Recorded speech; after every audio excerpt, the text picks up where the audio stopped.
¿Qué tal? Muy buenas noches. Bienvenidos a Salud y Bienestar. Ya saben, es jueves, estamos en directo en esta horita que tenemos por delante y les saludamos también si ustedes han elegido vernos en algunas de las reposiciones que les ofrece esta casa.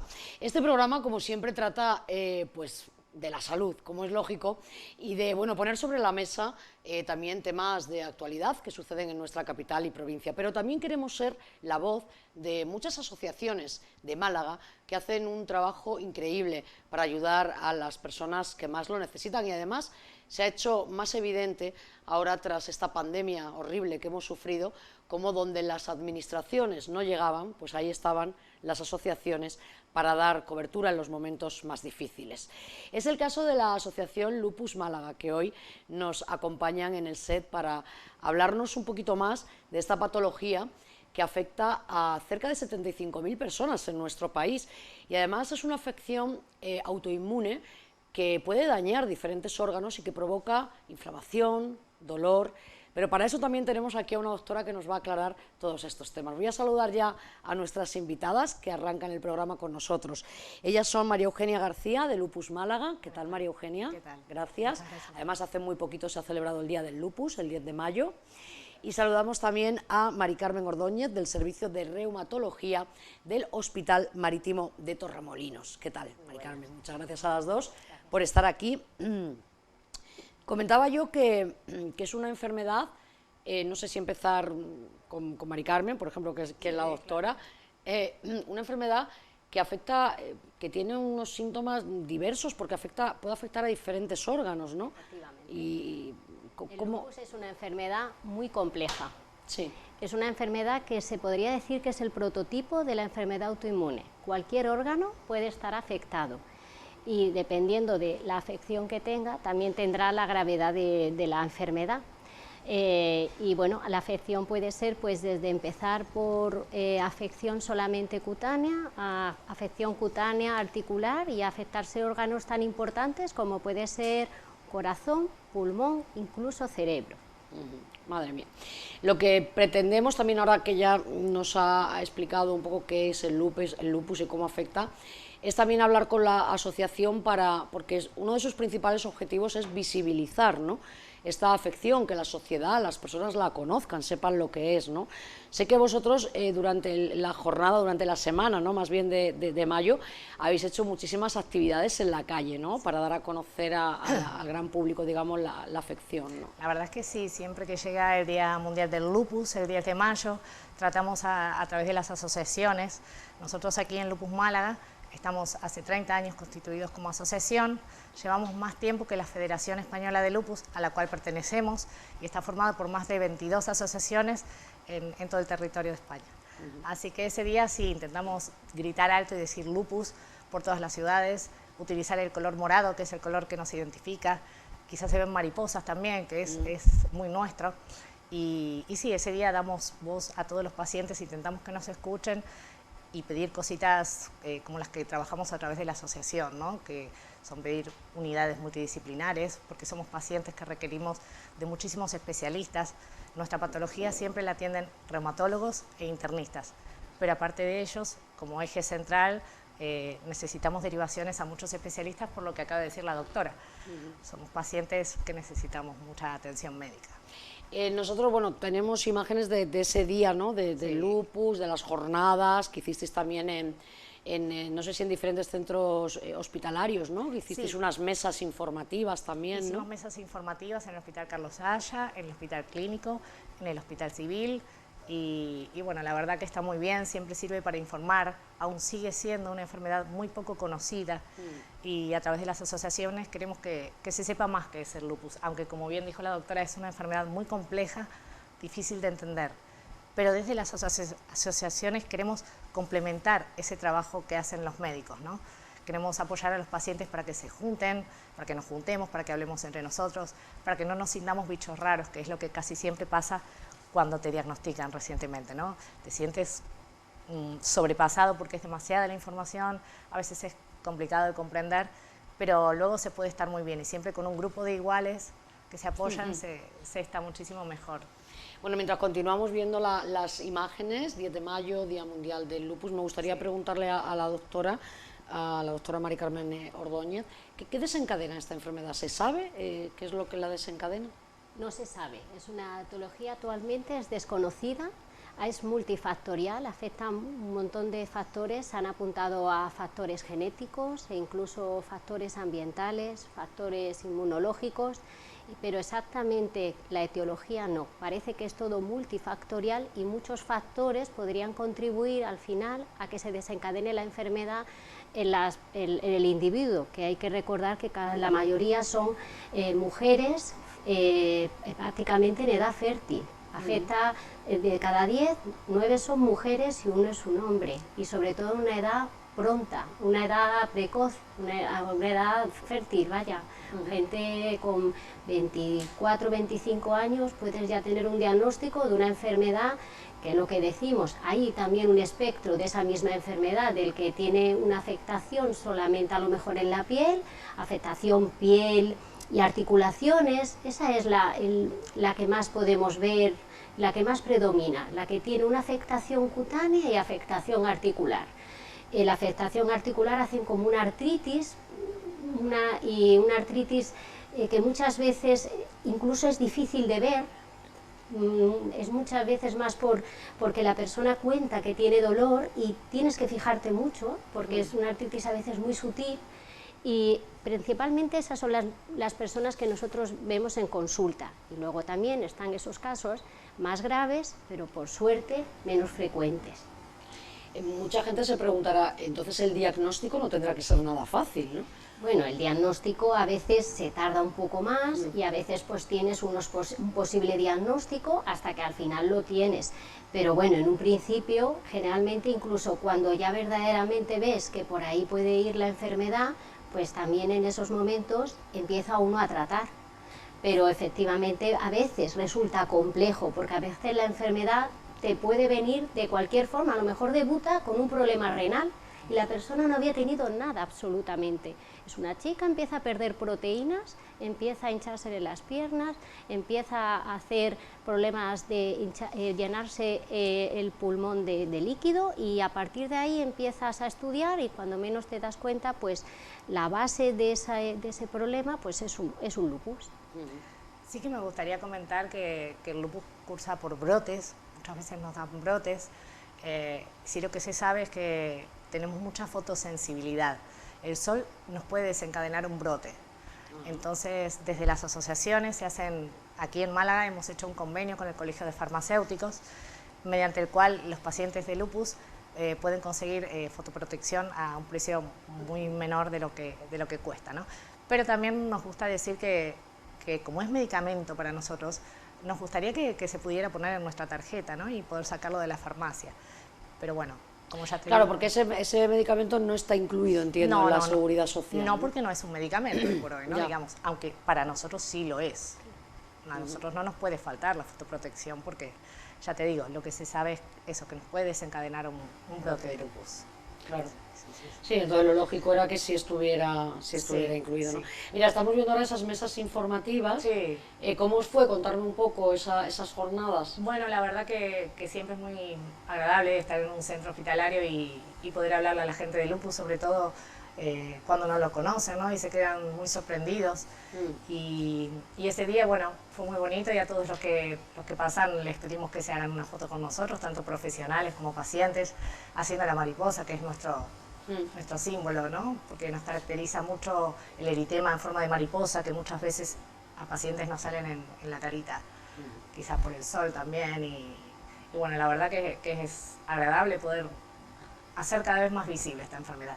Y lo que sí me gustaría comentar, agarro un poquito del tema de antes en cuanto al diagnóstico, no sé si la doctora estará de acuerdo conmigo, en que sí hemos mejorado con el correr del tiempo, ¿no? Mucho los tiempos de diagnóstico. Antes, hace unos 20 años, era una enfermedad que era... Se ha mejorado el diagnóstico y por suerte el pronóstico de la enfermedad. Claro. Hay actualmente fármacos que verdaderamente lo que consiguen es frenar la enfermedad y que la persona pueda vivir con una calidad de vida que sea lo más similar posible a la población general, por supuesto, claro que sí. Le quería preguntar también a la doctora los tratamientos que hay, ¿no? Sí, a base de los tratamientos habría como 3 bloques, ¿no? Habría que decir. Por un momento estarían los antiinflamatorios, se podrían utilizar siempre con cuidado por la posible afectación del riñón. Se usa mucho el corticoide. El corticoide es el fármaco que nos va a ayudar prácticamente en todos los órganos que se pueden ver afectadas por la enfermedad.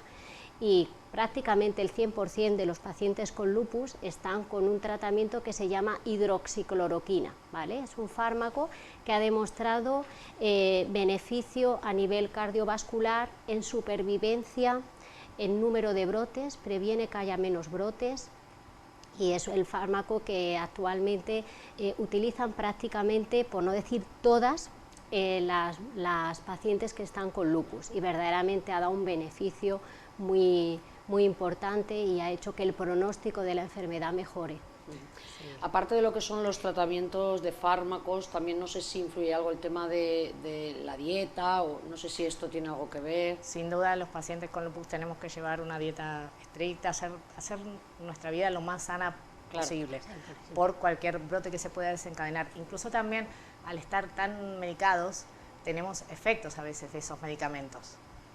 Y aparte, como bien dijo la doctora antes, no solo tenemos una patología que es lupus, ¿no? Solemos ser pacientes pluripatológicos. Se nos juntan muchas patologías y eso a veces se hace complicado de llevar. Adelante. Otras veces habemos pacientes que tenemos no alergia, sino toxicidad a ciertas medicaciones. Entonces sí que nos las prueban, pero no va bien y quizás terminamos con otra medicación que no es tan buena, pero si no nos va bien una, tienen que cambiar por otra.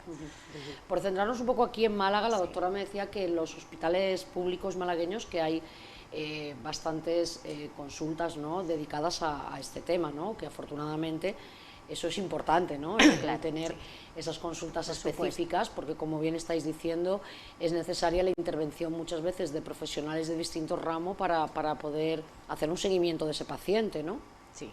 Doctora. Claro, hacer una visión integral del paciente es fundamental para poder coger y abordar el paciente de la manera más completa posible para poderle dar el mejor tratamiento. De hecho, la tercer grupo que me ha quedado también por explicar son los inmunosupresores. Ese es ese grupo el que siempre se reserva pues como para las afecciones más graves. Pero es lo que ha comentado la compañera, no es raro que los pacientes tengan hipertensión, tengan problemas de colesterol, todo eso también necesitamos entre todos, también que esté concienciado el médico de familia en que todos esos factores de riesgo, aunque nosotros los controlamos, pero ellos también nos ayuden a controlarlos, porque es fundamental. Estos pacientes, aparte de tener factores de riesgo cardiovascular como es la hipertensión, es el colesterol, es la obesidad, la misma enfermedad actúa como un factor de riesgo cardiovascular. Tienen un aumento del riesgo cardiovascular per se, una parte por la enfermedad. Madre mía.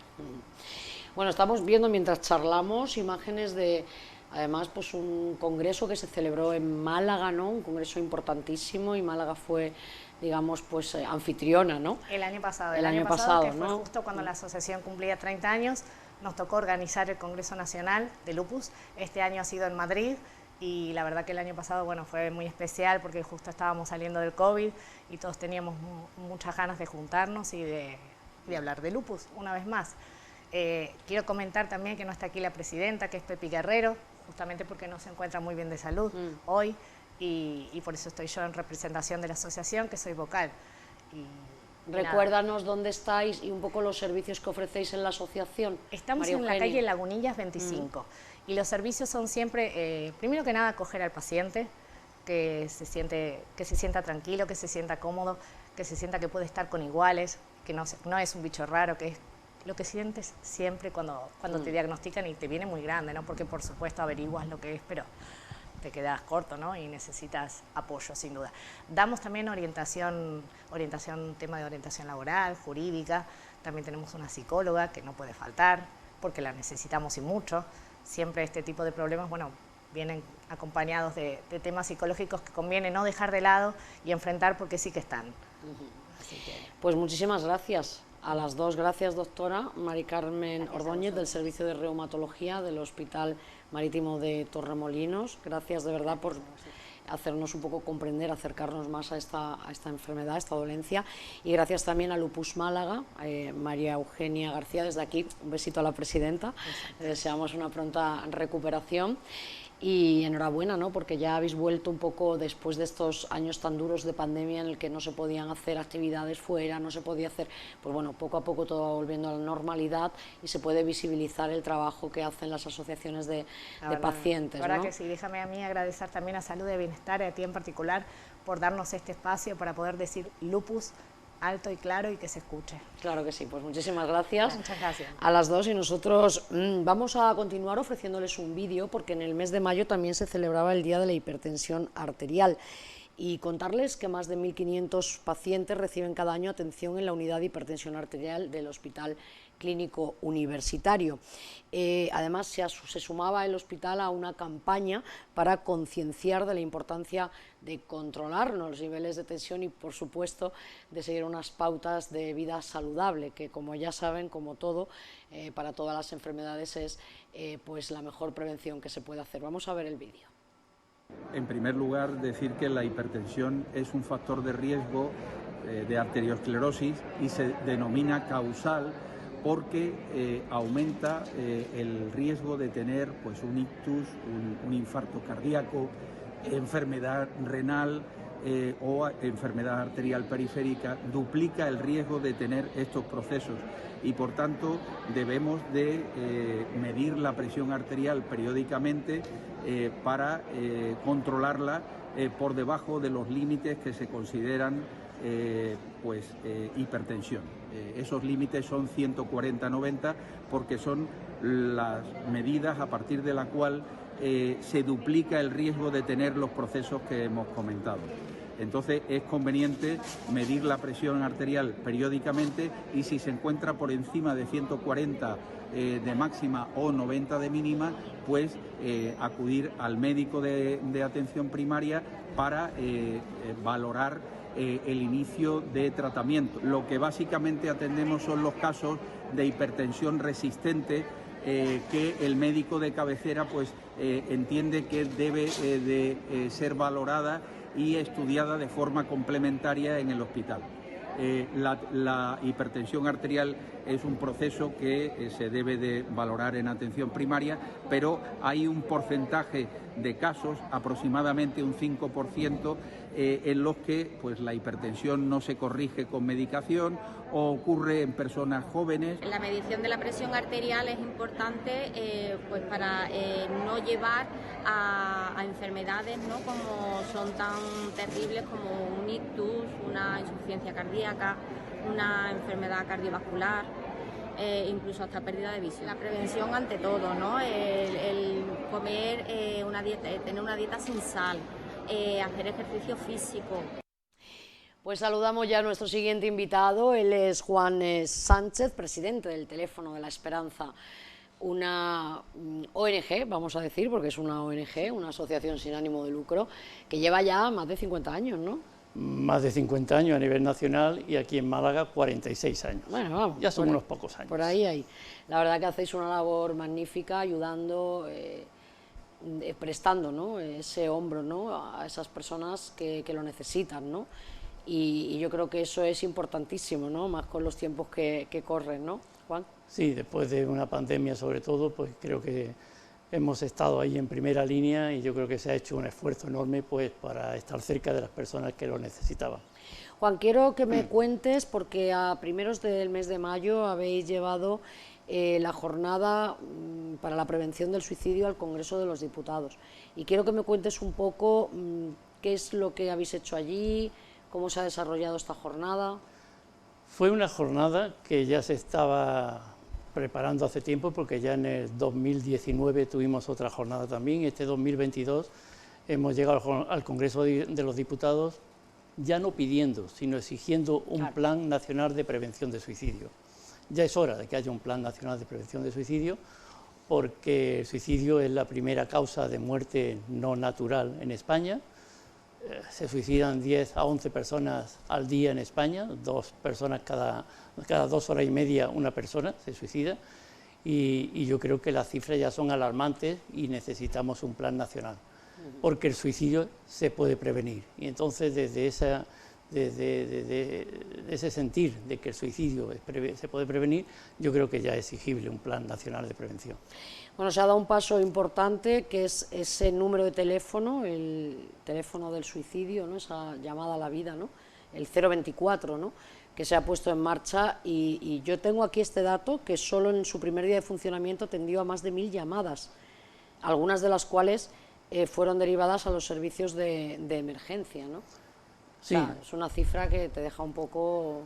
Desde luego, sí. Nosotros en el teléfono de Esperanza tenemos un teléfono abierto también de prevención del suicidio, el 717-003-717. Y de las 28.000 llamadas que tuvimos en Málaga el año pasado, más de 600 tuvieron como temática el suicidio. Yo creo que eso está diciendo el termómetro de que ya se necesita un plan nacional. Es una necesidad que se hace ya urgente, y yo creo que los políticos tienen que tomar ahí carta en el asunto. Tuvimos el apoyo de todos los grupos políticos del Congreso, sí, y yo creo que será una realidad de aquí a poco. Y este número así lo acredita, el 024, que lo va a gestionar Cruz Roja.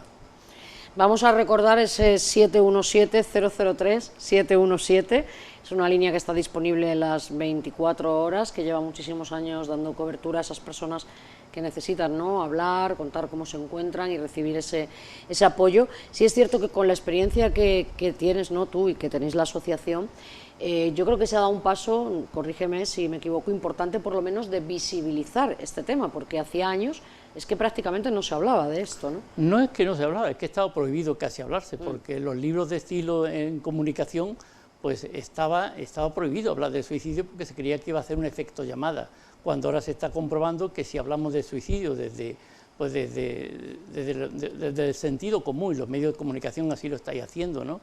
No poniendo el suicidio como una causa o que es la solución a un problema, sino que es una solución, hay soluciones y hay criterios para poder apoyar a las personas que están en esa situación de desesperanza, de sufrimiento, de ambivalencia, de esa persona que está en ese momento difícil de su vida, que no sabe qué hacer en ese túnel que está metido.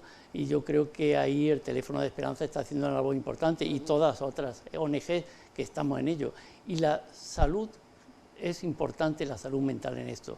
El suicidio es un problema de salud pública, y ahí creo que tiene que hacer un esfuerzo enorme en lo que son la medicina primaria, trabajar, pero es una situación holística, o sea que hay que tratarla en su conjunto, y son muchos los medios que hay dentro de la sociedad que tienen que implicarse en eso, desde la educación, desde el ámbito jurídico, desde el ámbito laboral, desde los medios de comunicación, desde la educación es importante. Estamos en el teléfono de Esperanza atendiendo a los centros educativos donde ha habido niños, niñas con ideaciones suicidas, y qué hacer en esos momentos. Eso te iba a preguntar, disculpa que te interrumpa, es que cada vez es más preocupante eso de que sean gente más joven, ¿no?, la que tiene ese tipo de pensamientos, ¿no?, suicidas, y las que piden ayuda, ¿no? Claro, el teléfono de Esperanza es testigo de ello. Nosotros, de las 28.000 llamadas que hemos tenido en el año pasado, de 14 a 17 años no tuvimos ninguna llamada de niños o de niñas con ideaciones suicidas. Sin embargo, hemos abierto una línea nueva de intervención, que es una línea de atención por chat. Entonces, este chat que hemos abierto, que es un chat para adolescentes, y tenemos ahora todos los días llamadas de jóvenes con ideaciones suicidas, y eso uno de los sitios donde estamos atendiendo esas personas con ideaciones suicidas y autolesiones son en los centros educativos, y ahí estamos detectando que hay bastantes casos. Ese no saber cómo confrontar, cómo trabajar con la frustración de la gente joven, desde luego le lleva muchas veces a estas ideaciones, y ahí estamos ¿Qué trabajando. le dirías tú, Juan, con tu experiencia, a las familias que tienen ese problema, ¿no?, que se encuentran con que tienen un niño, una niña, un adolescente, ¿no?, en casa, que tiene ese tipo de problema? Que busquen recursos. Hablar es una de las soluciones, no se puede esconder el problema, y estamos muchos profesionales, ONG, salud mental está ahí, la medicina primaria tiene que estar ahí, los pediatras están ahí para atender estos casos y derivarlos a profesionales que sepan cómo tratar eso. Hablar y hablar, estar cerca de estas personas que cuando se ven que cambian sus hábitos estos niños, estas niñas, cambian sus hábitos de comportamiento, estos niños que se encierran en sus habitaciones y están con los medios de comunicación, las redes sociales, saber gestionar eso, los tiempos de que los niños están utilizando redes sociales y todos estos sistemas de comunicación que tienen, abrirlos y que sean un recurso, no un problema. Y es que no hay que olvidar que hay muchas situaciones o factores de riesgo que pueden desencadenar este tipo de conductas, desde bueno, pues una enfermedad física o un problema socioeconómico como quedarse en el desempleo, pero que hay uno que es una constante, que de eso sabe mucho el teléfono de la esperanza, y es la soledad. La soledad, en todas las llamadas del teléfono de la esperanza, o en casi todas, el problema que denominador común es la soledad. La persona que no sabe con quién contactar con alguien en un momento decisivo de su vida y tiene que recurrir a un teléfono de alguien que lo va a escuchar y va a respetar el anonimato, la confidencialidad, y recurre a un teléfono y descuelga un teléfono o un móvil para hablar con alguien, es que por ese momento está solo. Y la soledad, desde luego, es una mala consejera. Y ahí, desde luego, tenemos en el trabajo, trabajamos mucho en el teléfono de esperanza sobre problemas de soledad. Yo creo que, como bien has dicho, es el denominador común de todas estas situaciones que llevan a ideaciones, ¿sí? En estos casos, suicidas, en muchos casos. Me gustaría también, aprovechando que nos has visitado, poner en valor toda esa red de voluntarios que forman el teléfono de la esperanza, que estamos hablando de personas que entregan su tiempo para ayudar a los demás, totalmente de forma altruista, y personas que tenéis vosotros que formar para ello, ¿no? Sí, el teléfono de esperanza en Málaga, somos 200 voluntarios aproximadamente, son personas que se forman a través de unos cursos de desarrollo personal, porque en distintos ámbitos que tenemos el teléfono, no solamente los que atienden las llamadas, que son los orientadores, y esas personas que se forman para atender y descargar un teléfono, son más de un año de formación lo que tienen, y ahí para trabajarse primero como persona, su yo, ¿no? de decir cómo es mi yo, mis comportamientos, mis conductas, de dónde vienen, cómo puedo ver mis fortalezas, cómo puedo ver mis debilidades, para poderme poner después al servicio de los demás. Y hay esos voluntarios de orientadores, hay trabajadores sociales, hay psicólogos, hay abogados, hay personas en la administración, o sea, somos un montón de personas ahí que estamos en esa labor de ayuda a los otros. Yo creo que es una de las ONGs que más voluntarios tiene. El 98,2% somos voluntarios, y eso también pues, da del sentir, y voluntarios que tienen mucho tiempo dentro del teléfono, o sea, personas que incluso hace 46 años empezaron el teléfono y todavía siguen con nosotros. Fíjate.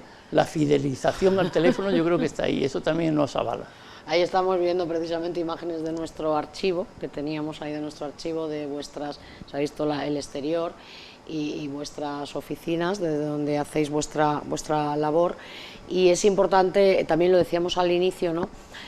Lo que ha puesto de manifiesto esta pandemia, que nos hemos dado cuenta que ahí donde no llegan las administraciones, menos mal, ¿no? Que están estas asociaciones de pacientes, estas ONGs que han podido llegar a donde la administración correspondiente no ha podido, ¿no?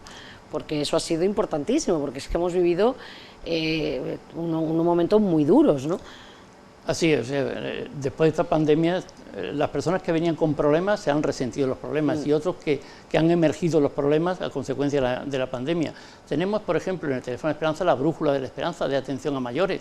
Eso, hemos abierto las puertas después de la pandemia para que las personas mayores puedan venir allí a talleres que se están trabajando con ellos desde distintos ámbitos de cómo luchar contra la soledad, cómo manejar incluso las herramientas de móvil y estas cosas para poder conectarse con sus familiares, cómo trabajar fortalezas de estos mayores, y luego lo dicen, qué alegría poder otra vez incorporarnos a eso. Los mayores se han sentido con la pandemia han sufrido mucho, sí. Romper esos hábitos que traían de acercamiento a su entorno social, a sus hijos, a los familiares, a su barrio, sí, romper las rutinas, ¿no? Esos talleres que tenían en la Junta de Distrito, y de pronto encontrarse con esta situación de confinamiento se han resentido bastante, y ahí está el teléfono de la esperanza también para abrir sus puertas y trabajar con ellos, la salud mental de estas personas. Te quería preguntar también, Juan, bueno, dentro de nada tenemos a la vuelta de la esquina las elecciones andaluzas, sí, y desde diferentes federaciones de salud mental han pedido, al igual que vosotros, un decálogo con unos puntos de obligado cumplimiento, básicamente, dado que la salud mental, reconocido, ¿no?, por los propios políticos, es la gran olvidada, ¿no?, de la sanidad pública, ¿no? Entonces, imagino, ¿no?, que vosotros también querréis que eso se cumpla, ¿no?, esos compromisos anunciados, ¿no? La salud mental se dice que es la cenicienta de la salud pública. Todo el sistema sanitario se ha resentido, pero la salud mental yo creo que más que otros sectores dentro de la salud pública. Y yo creo que desde ahí tenemos que hacer un esfuerzo, se tiene que hacer un esfuerzo de paliar estas situaciones difíciles que ha originado la pandemia, y debe de aumentar en el tiempo que se dan las citas, en los profesionales que atienden, que son magníficos, pero se dilatan mucho las citas dentro de salud mental, lo estamos comprobando en el teléfono, por eso sí, el teléfono estamos ahora mismo pues con muchas atenciones y paliando, y otros ONGs paliando esos déficits que la salud mental tiene dentro de la población. Así que yo a los políticos que ahora salgan de estas elecciones ya le pedimos, y si decimos más, le exigimos que la salud mental sea prioritaria. Juan, hace poco hemos conocido que el Hospital Regional pone en marcha un proyecto para detectar las conductas suicidas y evitar muertes por estas causas. Además, se trata de un programa de seguimiento y para prevenir, ¿no?, este tipo de conductas, ¿no? Nos daban un dato, el Regional atiende cada día 4 casos. Exactamente, de 3 a 4 casos de suicidio.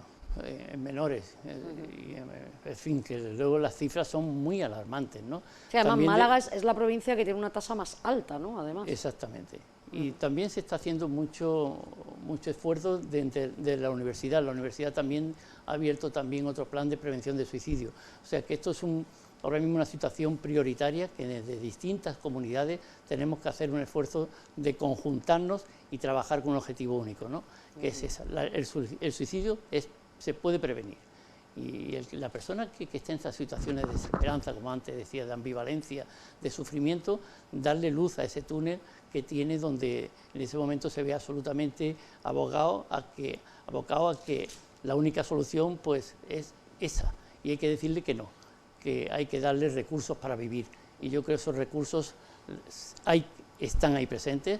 Detectar también a las personas que están cerca de esas personas que pueden tener ideaciones suicidas, cuáles son los síntomas, que formarlos con directos o indirectos, que pueden detectarse para evaluar que esa persona puede tener ideaciones suicidas. Y luego no nos olvidemos de los supervivientes del suicidio, esas personas que en su entorno más cercano han tenido un familiar, o un amigo, una persona querida que se ha suicidado. Entonces, ahí también tenemos un plan. El Teléfono de Esperanza tiene un taller de atención a prevención a supervivientes de suicidio, porque esas personas también a veces tienen ideaciones suicidas. Y otro dato, por cada persona que suicida hay 20 que lo intentan. Entonces, yo creo que el ámbito de actuación es muy amplio y yo creo que hay mucho trabajo por hacer. Claro que sí, pues nosotros nos sumamos a esa exigencia, a ese requerimiento de que se destinen más fondos para la salud mental, porque sin duda es necesario, y además esta pandemia ha puesto sobre la mesa una realidad que estaba ahí un poco escondida y que ahora ha salido a la superficie, y además desgraciadamente pues cada vez en edades más tempranas, ¿no?, lo que es también preocupante. Muchísimas gracias, Juan. Me gustaría recordar el teléfono de la Esperanza, viene aquí editado en esta guía de la Junta de Andalucía, que nos dice que contacto en casos de crisis, además del 112, el 061, Salud Responde, aparece el teléfono de la Esperanza 717-003-717. Y en Málaga un teléfono de atención en crisis, el 952 26 15 00. 26 15 00, bien, pues nos quedamos con ese también. Muchísimas gracias al presidente del Teléfono de la Esperanza, pero a toda la familia que conforman el Teléfono de la Esperanza, que lógicamente pues sin ellos tampoco se podría llevar a cabo esta causa tan bonita y tan importante, ¿no? Muchas gracias por la oportunidad de tenernos aquí. Gracias, Juan. Bueno, vamos a continuar y lo vamos a hacer ahora a través de un vídeo en el que recordamos o han recordado esos profesionales del materno-infantil y además diferentes asociaciones que celebraban el Día del Niño Hospitalizado con un acto simbólico. Y el objetivo ha sido sensibilizar a la población sobre las consecuencias que puede tener en los más pequeños una hospitalización. Vemos el vídeo. Quiero daros las gracias por asistir con nosotros a este día tan importante. Importante para nuestros niños, para sus familias, para todas las asociaciones que colaboran con nosotros, el Día del Niño Hospitalizado, tan importante como es para nosotros. Desde 2019 no celebrábamos este acto, sabéis que el parón de la pandemia nos hizo frenar y nos hizo recolocarnos, ¿no? Este año todos los niños y sus familias están encantados por asistir a este evento y a muchos más que nos llegarán.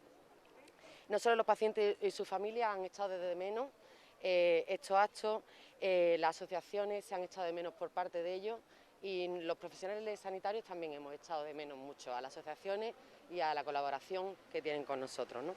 Ellos hacen la estancia agradable, hacen una estancia divertida y evaden a estos pequeños y a sus familias a la estancia tan larga que a veces se hace aquí en el hospital. Crean iniciativas que humanizan la asistencia y hacen más feliz esa estancia. Desde el pasado 4 de abril comenzamos la entrada de estas asociaciones al centro con nuestro protocolo de forma escalonada y regulada de hospital seguro, como así empezamos desde que comenzamos la actividad. Asimismo, se ha potenciado la educación a estos menores que están ingresados con las docentes del aula hospitalaria desde la delegación al centro y así los niños tienen esa formación obligatoria y con derecho. Y mantenemos una asistencia sanitaria de un alto nivel y, por supuesto, todo ello unido a un ocio que queremos darle. Se ha echado mucho de menos, como he dicho, incluso nosotros mismos hemos echado de menos a todo este grupo de colaboradores y muchos más que tenemos, y cuando los niños han visto la entrada de todos ellos ven como una ilusión, una alegría. Ya te digo, aquí el día a veces se hace muy largo, la estancia se hace larga y son pequeños y ellos al final pues lo agradecen muchísimo. Hacemos algunas actividades del hospital en colaboración con los responsables de comunicación y participación ciudadana y además ellos son los que van a visitar las plantas y los niños lo van a agradecer muchísimo, por supuesto. Nosotros tenemos actividades diarias. Normalmente por las tardes, por la mañana se ofrece el servicio de profesorado que dan la educación a los menores que lo necesitan y por las tardes, a partir de media mañana hacia la tarde, se hacen las actividades lúdicas y ellos la verdad que pues ya distraen ese momento de tarde que se hace tan largo para ellos, ¿no? Muchas gracias. Nada. Hoy celebramos por 7º año consecutivo el Día del Niño Hospitalizado. Una fecha para rendir homenaje a los niños que precisan ingresos, a sus familias, a los profesionales que se dedican al cuidado durante su estancia, a los maestros y a los voluntarios que le acompañan cada día. El 13 de mayo de 1986, el Parlamento Europeo emitió la resolución de la Carta de los Derechos del Niño Hospitalizado, para asentar y reforzar la idea de que el derecho a la mejor asistencia médica posible constituye un derecho fundamental también para ellos. Hoy más de 200 hospitales y 30 entidades sociales nos unimos y abrazamos en honor a todos los niños que están o han estado alguna vez hospitalizados. Es un día para ellos. Todos nosotros y también la sociedad civil hacemos un llamamiento a través de este manifiesto para que este día aparezca en el calendario y se reconozca oficialmente como el Día Nacional del Niño Hospitalizado. Gracias a todos los que formáis parte de este movimiento en el que cada uno suma. También gracias al apoyo de entidades amigas comprometidas con la humanización de hospitales infantiles. Muchas gracias.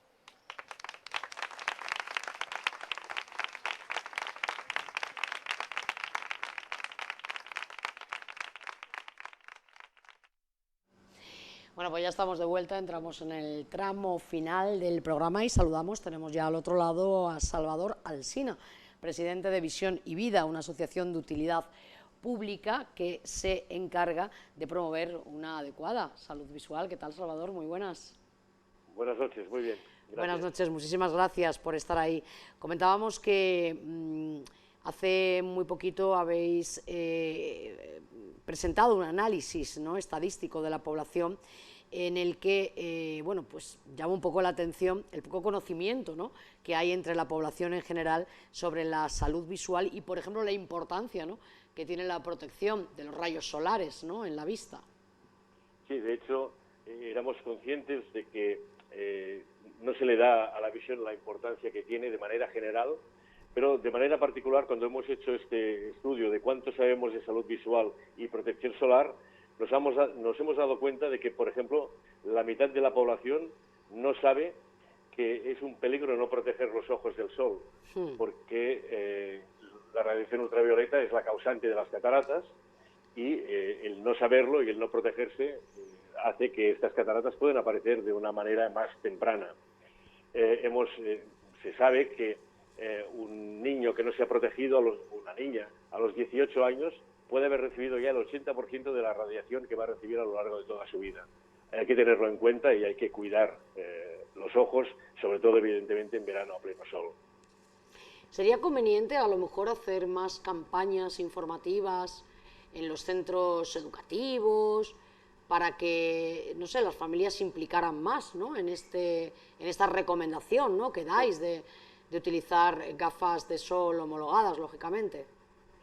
Por nuestra parte hemos hecho varias campañas llamadas Ver para Aprender, en las que analizábamos la visión de los alumnos de educación infantil y de primaria, donde detectamos que 1 de cada 3 casos de fracaso escolar estaba relacionado con problemas de visión, y ahí hemos dotado a las escuelas que se adhirieron a este plan de información para los maestros, para los padres, etcétera, sobre cómo cuidar la visión, entre otras cosas, cómo protegerse del sol.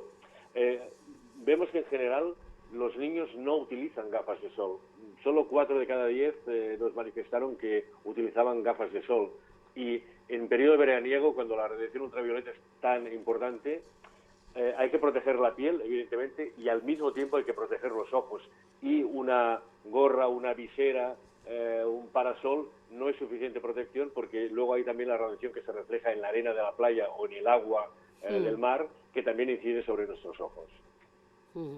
Una de las cosas que estoy leyendo del estudio, que además, te digo personalmente, yo no lo sabía, yo utilizo gafas de sol graduadas, es que hay que renovarlas, ¿no? Bueno, con una frecuencia de media de 2 años.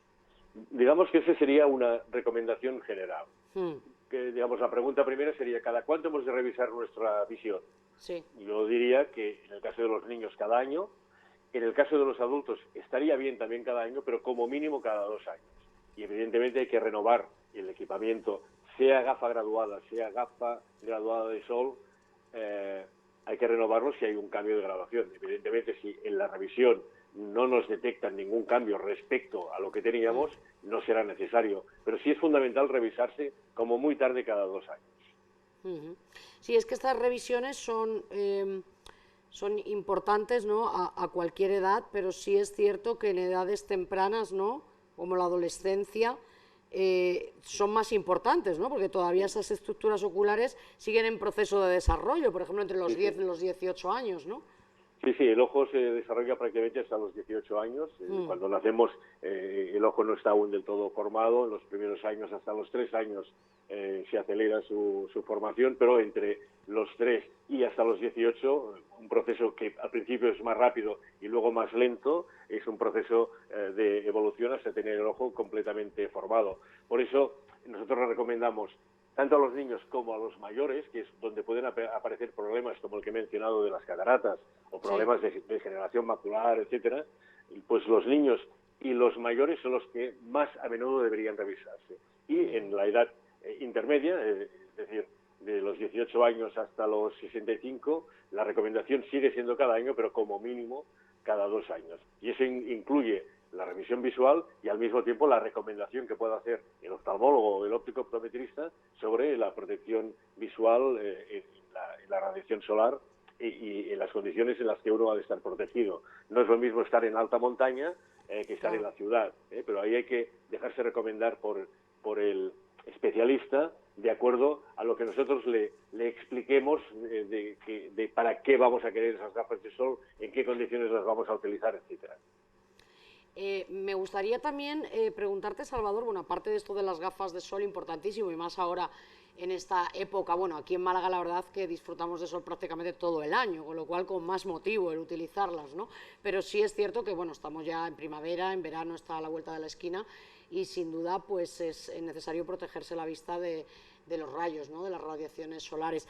Pero sí me gustaría aprovechar que estamos charlando para preguntarte, porque leí el otro día un titular que hablaba del aumento de la miopía, ¿no?, incluso también en los jóvenes. No sé si me podéis, desde Visión y Vida, valorar, ¿no?, este titular que te estoy comentando. Sí, sí, es un tema que también hemos estudiado. De hecho, muy poco antes de empezar la pandemia, en febrero de 2020, presentamos en Madrid, en la sede de Correos, un estudio que se llamaba La pandemia de la miopía.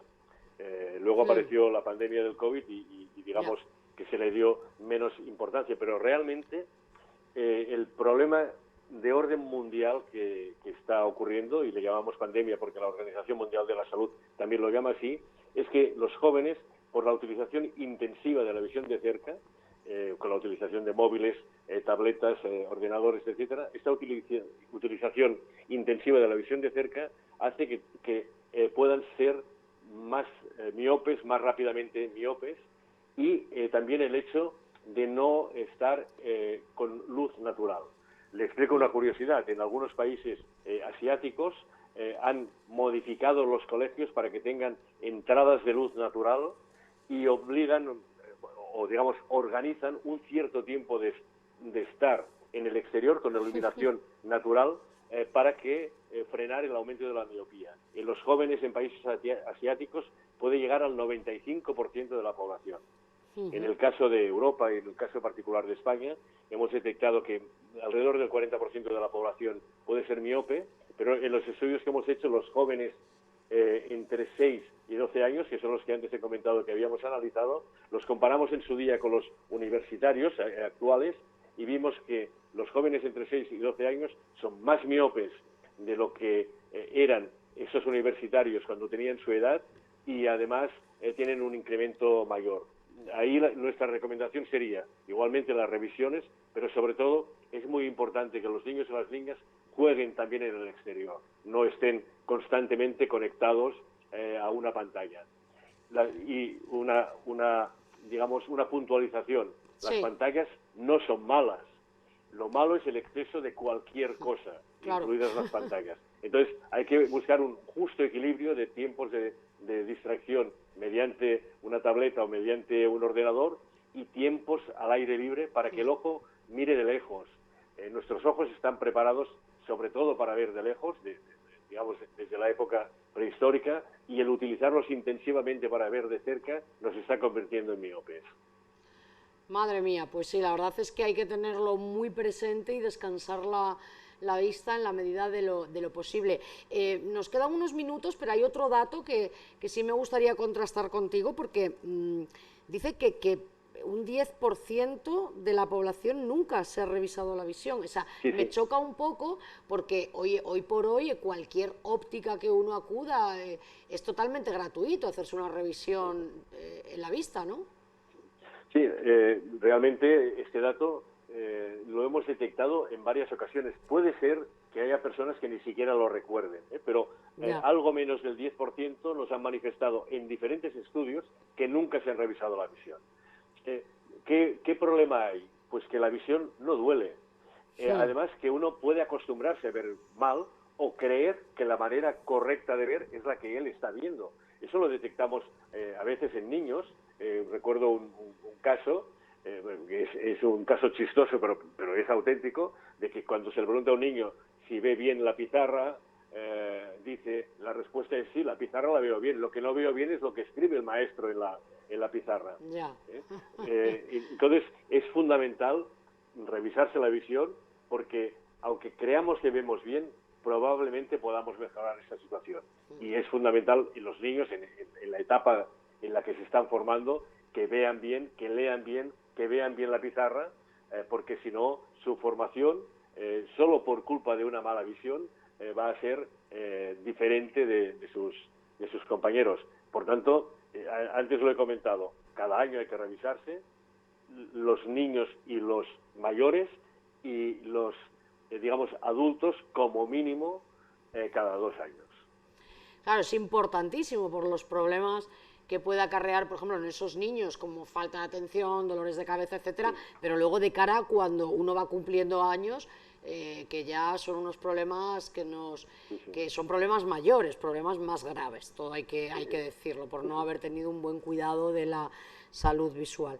Pues muchísimas gracias, Salvador Alsina, presidente de Visión y Vida. Estaremos muy atentos a todos estos estudios que hacéis públicos para conocer, ¿no?, este tipo de datos que nos alertan, en este caso, pues sobre la importancia de revisarse la vista y, sobre todo, también ahora en esta época ya de primavera-verano, utilizar gafas de sol homologadas, utilizarlas, descansar la vista, y si tenemos que utilizar lentes, pues si son de sol, pues graduarlas también, como debe ser.